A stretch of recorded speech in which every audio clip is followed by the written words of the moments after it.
Chris Brown is back in jail. And I totally don't care. That does not surprise me. Yeah, I totally don't care. But it brings us to this topic that came out that was being addressed or circulated on social media maybe a month or so ago with R. Kelly. And I think we're obviously not of Chris Brown's generation, but I think it's sort of the same conversation. Right. What then do we do with the music? Do we have to go back and toss out all of Chris Brown and R. Kelly's catalog and give up 12 play? Ooh, that's a lot. To of give up 12 play. That's a lot of giving up. Teray and Kevin Powell are asking a lot to give up 12 play. So, but what do we do? I mean, these are folks who are convicted or convicted and or settle, and I saw the tape, so I'm just gonna say did it. I think legally you still should say alleged. Okay, so he did it. Allegedly. But how do we as consumers or as scholars, as teachers, instructors, how do we handle these types of situations? How do you handle these types of situations? You know what? In your personal life or the class? Yeah, when you started talking about that, I automatically started thinking of Michael Jackson also in all of this. Don't talk about Michael Jackson. I was like, I mean, may his soul rest in peace. Kinda. If he did it, I hope his soul's not resting in peace. If he didn't do it, then may his soul rest in peace. But, this is something that, as a sociologist, as a man, as a Christian, all of these things come colliding in. It's like, do I really want to support someone who lives a lifestyle that I don't support? But this is something, in regards to black people and black history, black people have done a really good job of being able to separate who we are from what we do.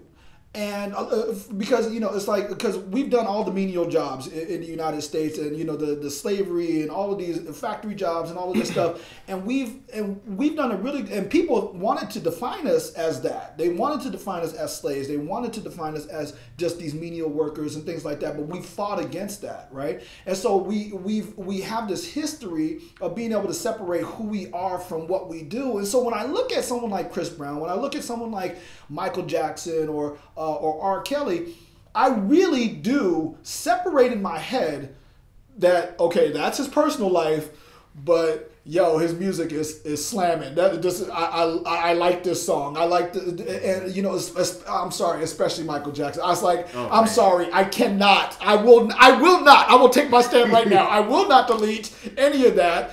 But I'm gonna be real. When Alice, my wife, listens to it, yeah, she's like, do we really have to listen to him? And I'm like, yeah, yes we do.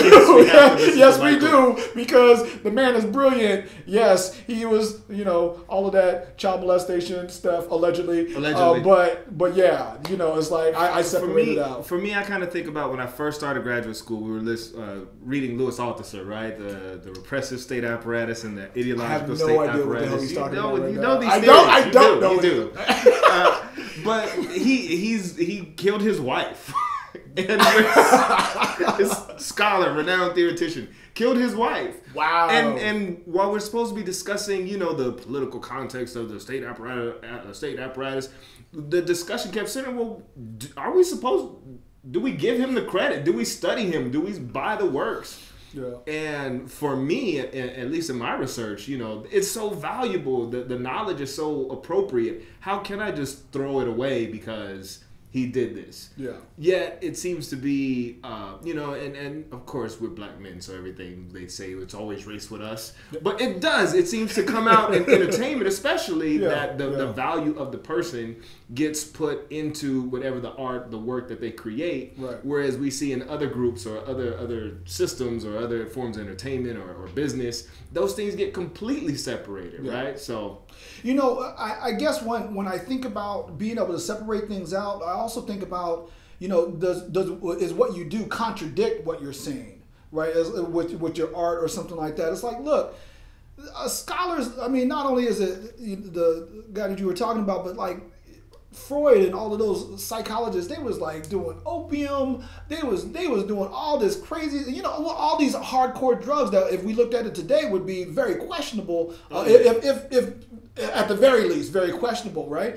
But that's not what they were promoting. They were talking about psychology, and it's like, yo, this is not a contradiction. Chris Brown is, to whatever degree, a music artist. It's not like he's a preacher. Now, I'll be real with you. If a preacher did this, then I'm going to go in. Then I'm going to go all in on that. But then going back to your original point, black folks, even with preachers, we know what preachers were doing. We know what the preachers were doing. The black preachers, right? The black pimps were preaching, and the preaching was pimping, and right. And we still separated that and said, well, in the pulpit, they teach the word. It's so good. He hoop and hollering. Yeah. Okay, maybe that's just at my church. Yeah, maybe that's just at your church. I go to a church with an Irish pastor. Anyway, but yeah, so, you know, it just, like I said, in thinking about the whole context of what's going on, like I said, black people separate these things out, and we do a really good job of it because of our past. But yet at the same time, like I said, if it was somebody that was actually contradicting their stuff, then I would stop listening to that. But yeah, look, there's people who, I mean, that brother Washington D.C. who got like smoked crack and did it twice. Marion Barry, yeah, Marion Barry. It's like, look, we took him back. And then he messed up again, and guess what? We gonna take him back again. we would have took Whitney back, and she would have lived long enough. I mean, let's just be real about it. And so it's like I said, to me, even with all of that, because of the complex lives that black people lead, it's just a little bit simpler to do that. All right, so final words. Bruce might take back R. Kelly. Bruce, he went down. Ain't nothing wrong with bumping ground. Bruce might take back R. Kelly. He ain't never left Michael. They ain't never left Michael. So Chris Brown, you got a chance in his CD player. You got a chance. I, on the other hand, I ain't never left Michael either. So I'm getting rid of all my old R. If it's R. Kelly, if it's sexual, I'm getting rid of it. But I Believe I Can Fly, Space Jam, and I might keep some of the other stuff.